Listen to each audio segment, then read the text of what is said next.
Hola, en este video vamos a ver las implicancias y recusaciones. Y para comenzar, ¿qué son las implicancias y recusaciones? Según Casarino, las implicancias y recusaciones son causas legales que, una vez constatadas y declaradas, hacen que un juez, competencia suficiente para conocer un determinado negocio judicial, deje de tenerla, en razón de carecer de imparcialidad necesaria para intervenir en él. A estas causas legales, que tienen la virtud de hacer perder la competencia a un juez, se las conoce con diversas denominaciones. Así algunos las comprenden dentro del término genérico de inhabilidades, otras las llaman causales de incompetencia accidental y en fin, otros la denominan motivos legales de incompetencia de persona. Según Alwin, las implicancias y recusaciones son verdaderas excepciones declinatorias, que las partes pueden interponer con el objeto de que el juez competente para conocer un asunto deje de serlo por no tener la imparcialidad necesaria para fallarlo. Esta falta de imparcialidad debe manifestarse a través de alguna de las causas taxativamente señaladas por la ley. Entonces, las implicancias y recusaciones son ciertas inhabilidades establecidas en la ley que tienen la virtud de hacer perder la competencia a un juez. Y algunos autores las comprenden dentro del término genérico de inhabilidades.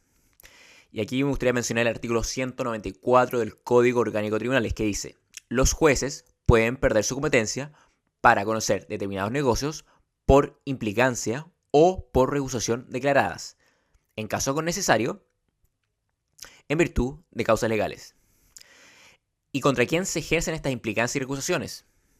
Estas afectan a los jueces, ya sean de tribunales unipersonales o colegiados, como también a los jueces arbitrales, también a los abogados integrantes de las Cortes, ya sea de las Cortes de Apelaciones o de Corte Suprema, también a los auxiliares de la Administración de Justicia, como por ejemplo al fiscal judicial, y también a los peritos judiciales. En resumen, las implicancias y recusaciones son inhabilidades por causas previstas en la ley, que son taxativas, que impiden a un juez o funcionario naturalmente competente a conocer un asunto por considerar que existe un interés presente que le hace perder la imparcialidad requerida en la función que desempeña. Entonces, como vemos, las implicancias y recusaciones tienen como misión proteger esta imparcialidad. ¿Y dónde está la fuente legal de las implicancias y recusaciones? Se establecen en los artículos 194 y siguientes y 483 y siguientes del Código Orgánico de Tribunales. Y además los artículos 113 y siguientes del Código de Procedimiento Civil. En el artículo 195 del Código Orgánico encontramos las causales de implicancia. Y en el 196 del mismo código, las causas de recusación. Comenzando con las causales de implicancia, primero, ser juez parte del pleito o tener en él un interés personal, salvo lo dispuesto en el numeral 18 del artículo siguiente. Segundo, ser el juez cónyuge, conviviente civil o pariente consanguíneo en cualquiera de los grados en línea recta y en colateral hasta segundo grado, o ser padre o hijo adoptivo de alguna de las partes o de sus representantes legales.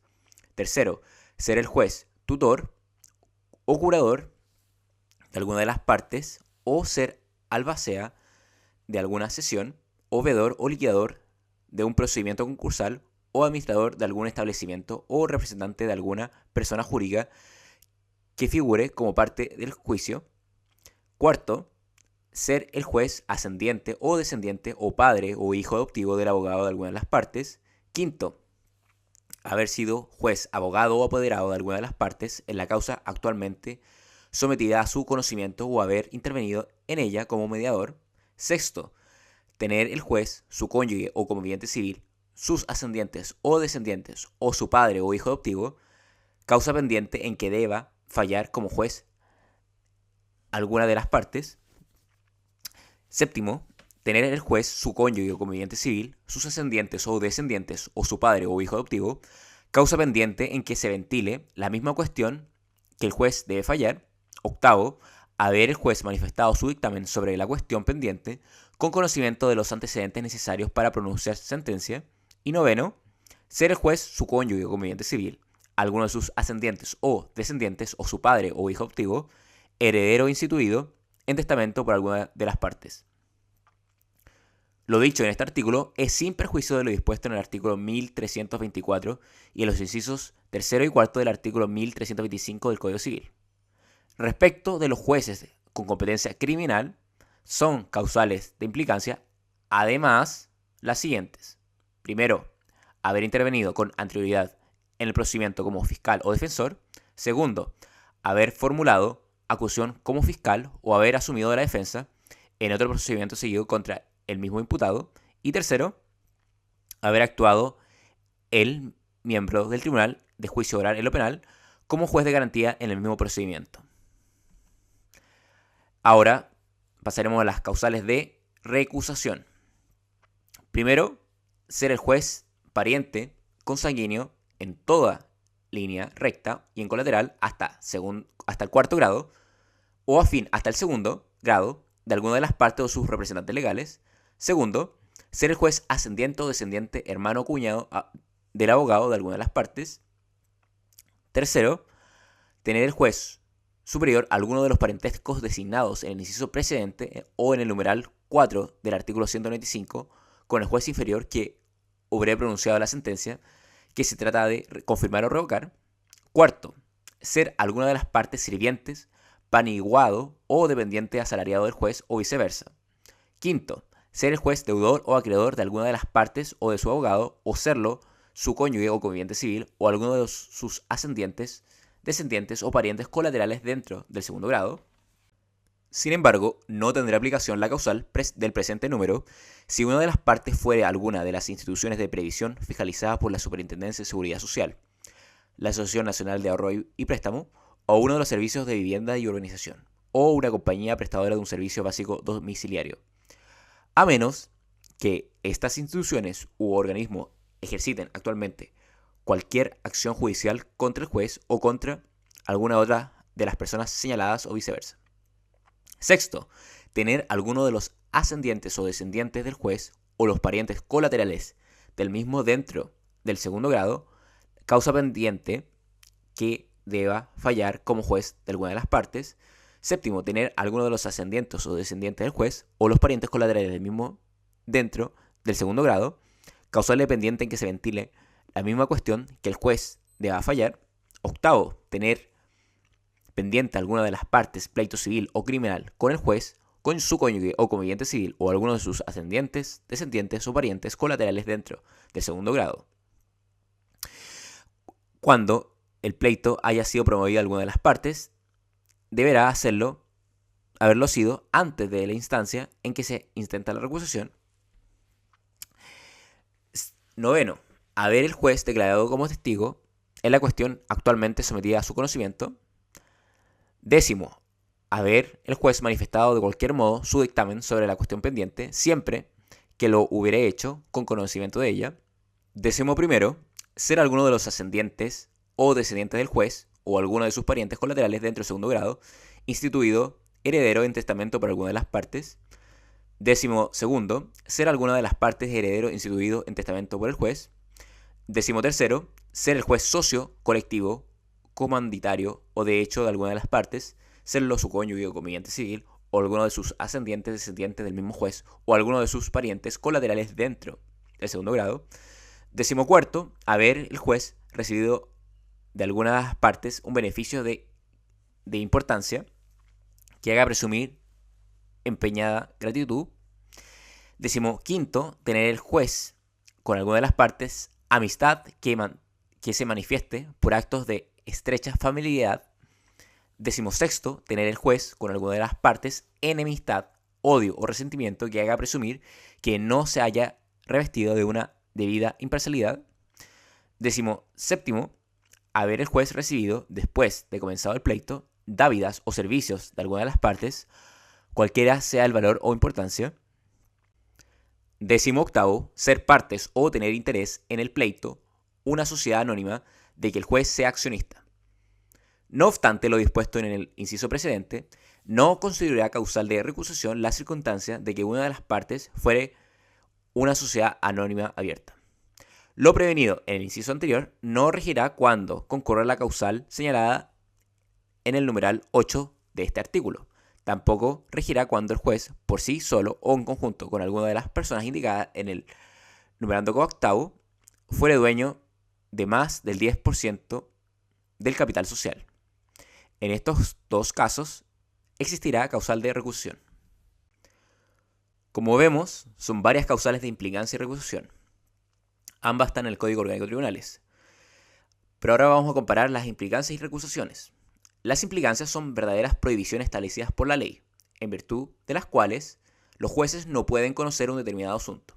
Estas implicancias constituyen normas de orden público y no son susceptibles, por lo tanto, de ser renunciadas por las partes.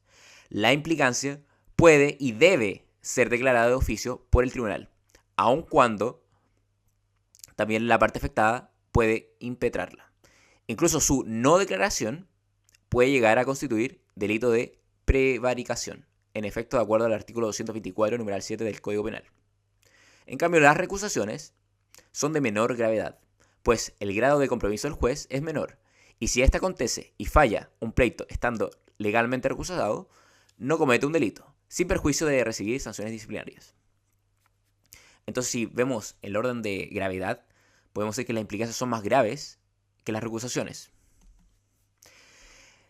Relacionado con lo anterior, respecto a su renunciabilidad, la implicancia puede y debe ser declarada de oficio por el juez o por cualquiera de las partes. Es irrenunciable, pues se trata de una norma de orden público. En cambio, la recusación está establecida solo en interés de la parte, quien podría perjudicar la falta de imparcialidad del juez. Por lo tanto, puede ser renunciada por el afectado. Si nosotros no alegamos la recusación, podemos renunciar a ella. En cambio, esto no es posible con la implicancia, porque la implicancia son irrenunciables. En cuanto a su fundamentación, las implicancias siempre deben estar motivadas, es decir, es necesario que concurra el juez la causal de implicancia. Las recusaciones, por regla general, también es necesario expresar la causal. Sin embargo, solo basta con oponer la recusación tratándose de los abogados integrantes y los receptores, en ese caso. En cuanto a sus efectos, la implicancia, una vez declarada, anula todo lo obrado por el juez implicado. En cambio, la recusación solo produce efectos a futuro, es decir, no tiene la virtud de anular todo lo obrado. En cuanto a la iniciativa para su declaración, el artículo 199, inciso 1 del Código Orgánico de Tribunales establece que los jueces que se consideren comprendidos en alguna de las causales legales de implicancia o recusación deberán, tan pronto como tengan noticia de ello, hacerlo constar en el proceso, declarándose inhabilitados para continuar funcionando o pidiendo que se haga esta declaración por el tribunal de que forma parte. Es decir, la primera obligación que surge, sea de que se trate de una recusación o implicancia, es dejar constancia en el proceso de tal situación. Ahora, en el caso de las implicancias, el artículo 200, inciso 1 del Código Orgánico de Tribunales señala que la implicancia de los jueces puede y debe ser declarada de oficio o a petición de parte. Si va a ser declarada de oficio por un tribunal unipersonal, conforme al artículo 199, inciso 1 del Código Orgánico de Tribunales, el mismo juez debe declararse inhabilitado para continuar funcionando. Si se trata de un juez que forma parte de un tribunal colegiado, este debe pedir que se haga tal declaración por el tribunal de que forma parte. Ahora, si el juez o el tribunal no hace tal declaración de oficio, sea porque no sabe o no quiso, las partes pueden solicitar la declaración, caso en el cual se produce un incidente al respecto.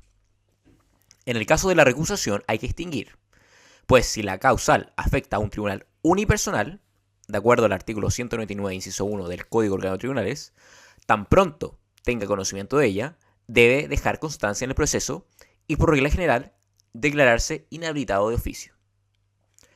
Salvo de que se trate de un juez de un tribunal unipersonal que sea parte o tenga interés en el pleito de una sociedad anónima de la cual es accionista, caso en el cual se requiere un reclamo previo de la parte a quien presumiblemente afecta la causal de recusación. En cambio, tratándose de tribunales colegiados, el ministro solo debe dejar constancia de ella en el expediente y no puede declararse de oficio inhabilitado, pues la ley requiere una solicitud previa de la persona a quien afecta la causal.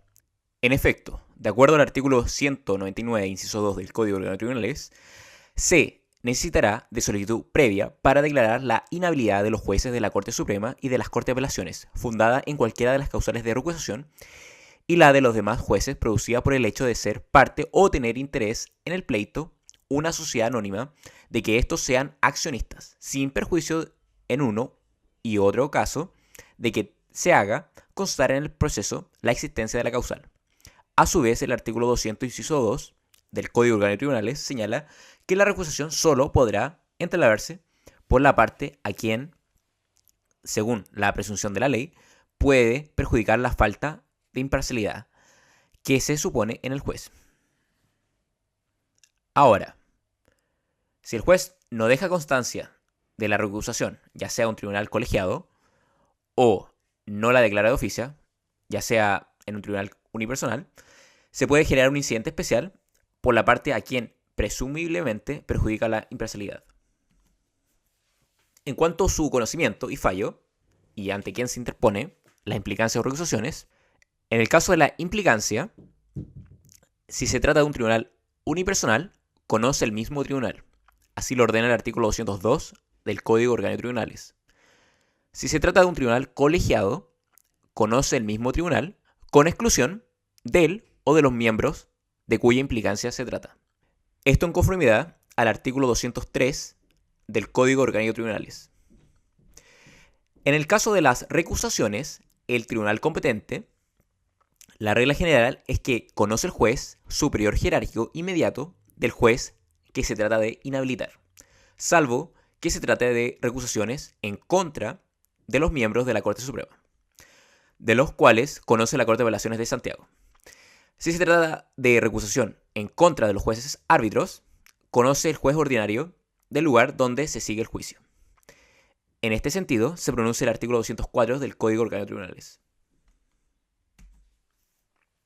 Respecto a la tramitación, desde el punto de vista procesal, las implicancias y recusaciones son verdaderos incidentes especiales que se suscitan en el curso del pleito. Esto es, cuestiones accesorias al asunto principal, que requieren de especial pronunciamiento del tribunal y cuya tramitación también está sujeta a reglas especiales. En efecto, los artículos 113 a 228 del Código de Procedimiento Civil, a propósito de los incidentes especiales, regulan su tramitación, y en ellos el legislador tomó una serie de resguardos o garantías para evitar que los litigantes abusen de estas causales de inhabilidad, usándolas como manera de entorpecer la marcha normal de los juicios. El momento para deducir las implicancias o recusaciones, conforme al artículo 114 del Código de Procedimiento Civil, las declaración de implicancia o recusación, cuando haya de fundarse en causa legal, deberá pedirse antes de toda gestión que ataña al fondo del negocio o antes de que comience a actuar la persona contra quien se dirige, siempre que la causal alegada exista y sea conocida por la parte. Y agrega el inciso 2, que si la causal es posterior o no ha llegado a conocimiento de la parte, deberá proponerla tan pronto como tenga noticia de ella. No justificándose esta última circunstancia, será desechada la solicitud, a menos de que se trate de una implicancia. En este caso, podrá el tribunal imponer a la parte que maliciosamente haya retardado el reclamo de implicancia una multa que no exceda de un sueldo vital. Ahora bien, de acuerdo al artículo 125 del Código de Procedimiento Civil, producida alguna de las situaciones previstas en el artículo 199 del Código Orgánico de Tribunales respecto de las causales de recusación, y que dice este artículo que los ministros de la Corte deben hacer constar de su inhabilidad, la parte a quien, según la presunción de la ley, pueda perjudicar la falta de imparcialidad que supone en el juez, deberá alegar la inhabilidad correspondiente dentro del plazo de 5 días constados desde que se notifique la declaración respectiva. Si así no lo hiciere, se considerará renunciada la correspondiente causal de recusación. Durante este plazo, el juez se considerará inhabilitado para conocer la causa y estará a lo dispuesto en el artículo 121 de este código. Si el tribunal es unipersonal, el juez será subrogado y si es colegiado, continuará funcionando el mismo tribunal con exclusión del miembro que se intente inhibir. Y en ambos casos, el juicio se suspenderá cuando se cite a las partes a oír sentencia. Respecto al pago de la consignación previa, al formular el incidente respectivo, se exige que se acompañe una boleta de consignación, o sea, un comprobante de haberse depositado en las arcas fiscales una cierta suma de dinero. La suma depende de a quién se pretende inhabilitar. Por ejemplo, un juez de letras es un cuarto de una UTM, la cual se perderá en caso de que sea rechazada. El artículo 118 del inciso 3 del Código de Procedimiento Civil señala que la consignación se elevará al doble cuando se trate de la segunda solicitud de inhabilitación deducida por la misma parte, al triple en la tercera y así sucesivamente. Ahora hablaremos de la recusación amistosa. La recusación amistosa es una figura procesal que permite a la parte que quiere recusar a un juez concurrir ante éste exponiéndole la causal por la cual pretende recusarlo y solicitándole que se declare inhabilitado sin más trámite. Es decir, no es necesario que recurra al superior jerárquico del juez que pretende recusar. En efecto, el artículo 124 del Código de Procedimiento Civil señala que antes de pedir la recusación de un juez al tribunal que deba conocer del incidente, podrá el recusante concurrir al mismo recusado si funciona solo o si el tribunal de que forma parte exponiéndole la causa en que la recusación se funda y pidiéndole que la declare sin más trámite. Rechazada esta solicitud, podrá deducirse de la recusación ante el tribunal correspondiente. Respecto al examen previo, la solicitud en que se plantee el incidente no se admite a tramitación en todo caso, pues previamente debe ser examinada por el tribunal. En efecto, conforme al artículo 119 del Código de Procedimiento Civil, si la causa alegada no es legal o no la constituyen los hechos en que se funda, o si estos no se especifican debidamente, el tribunal desechará desde luego la solicitud. Y agrega el inciso 2 que, en el caso contrario, declarará bastante la causal, esto es, se admite a tramitación. No significa que se haya acogido, sino que solamente es apta para ser tramitada. Y si los hechos en que se fundan constan al tribunal o resultan de los antecedentes acompañados o que el mismo tribunal de oficio mande a agregar, se declarará sin más trámite la implicancia o recusación. Cuando no conste al tribunal o no aparezca de manifiesto la causa alegada, se procederá a las reglas generales de los incidentes, formándose piezas separadas. Por su parte, el artículo 120 del Código de Procedimiento Civil señala que una vez aceptada como bastante la causal de inhabilitación o declarada esta con arreglo al inciso 2 del artículo anterior, se pondrá dicha declaración en conocimiento del funcionario cuya implicancia o recusación se haya pedido, para que se abstenga a intervenir en el asunto de que se trate mientras no se resuelva el incidente. Ahora hablaremos de la subrogación, debido a que una vez que se declare la bastante causal, el juez debe abstener de intervenir en el asunto. Conforme al artículo 121 del Código de Procedimiento Civil, si la inhabilitación se refiere a un juez de un tribunal unipersonal, el que debe subrogarlo conforme a la ley continuará conociendo en todos los trámites anteriores a la citación para la sentencia. Y en este estado se suspenderá el curso del juicio hasta que se declare si ha o no ha lugar la inhabilitación. Y agrega el inciso 2 que si esta se pide para un juez de tribunal colegiado, continuará funcionando el mismo tribunal constituido legalmente con exclusión del miembro o miembros que se intenten inhibir. Y se suspenderá el juicio como en el caso anterior. Respecto al fallo, si se rechaza el incidente, el juez, objeto de la implicancia o recusación, reasume sus funciones con todas las obligaciones legales. Entre ellas, principalmente consiste en dictar la sentencia definitiva. En el caso que se acoge el incidente, queda totalmente inhibido del conocimiento del juicio y deberá dictar sentencia definitiva el subrogante legal. Ahora bien, de acuerdo al artículo 205, inciso 1 del Código Orgánico de Tribunales y al artículo 126 del Código de Procedimiento Civil, las sentencias que dicten en los incidentes sobre implicancia o recusación serán inapelables, salvo la que pronuncie el juez de tribunal unipersonal desechando la implicancia deducida ante él, aceptando la recusación en el caso del artículo 124, que es el caso de la recusación amistosa, o declarándose de oficio inhabilitado por alguna de la causal de recusación, siempre y cuando no se trate de un juez que sea parte o tenga interés en el pleito de una sociedad anónima de que sea accionistas. Pues en dicho caso, como se dijo, se requiere solicitud previa. De acuerdo al artículo 205, inciso 2 del Código de Tribunales, conocerá de las implicancias a que se refiere el inciso anterior el tribunal a quien corresponde o correspondería la segunda instancia del negocio en que la implicancia o recusación inciden. Con ese solo en la Corte de Apelaciones, pues solo cabe apelación cuando un tribunal unipersonal adopta una de estas actitudes. En el caso de un juez árbitro de única o segunda instancia, se entiende que para el efecto de este artículo, como tribunal de alzada será la Corte de Apelaciones respectiva. Respecto a la implicancia de recusaciones y el recurso de casación en la forma, la implicancia constituye por sí una causal de casación en la forma. La recusación, en tanto, para constituir causal de casación, tiene que haber sido declarada o hallarse pendiente su declaración. Y esto lo vemos en el artículo 768 del Código de Procedimiento Civil, que dice: el recurso de casación en la forma ha de fundarse precisamente en alguna de las causales siguientes. Y su número 2, en haber sido pronunciada por un juez o con concurrencia de un juez legalmente implicado o cuya recusación esté pendiente o haya sido declarada por un tribunal competente. Como vemos entonces, también la implicancia de recusaciones pueden formar causales de casación en la forma. Espero que les haya gustado el video, suscríbanse, comenten, dejen like. Muchas gracias.